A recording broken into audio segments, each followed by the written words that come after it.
Breytileiki í líffræði er þegar það er eitthvað ólíkt milli einstaklinga sömu tegundar. Hér erum við ekki að tala almennt fjölbreytileika lífríkisins í heild sinni, heldur erum við að tala breytileika innan tegundar. Breytileiki innan tegundar, eða það er að segja að það sé eitthvað sem er ólíkt innan tegundarinnar, er algjör forsenda fyrir því að þróun geti átt sér stað.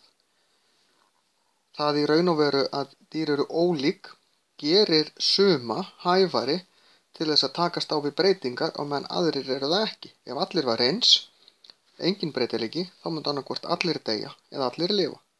En ef það verða breytingar, þá eru einhverjir hæfari til þess að takast á við þær breytingar, eiga þar af leiðandi fleiri afkvæmi sem að fá þá líklegast eitthvað af þessum eiginleikum sem að gerðu þá hæfari og þannig verða fleiri og fleiri með þá eiginleika.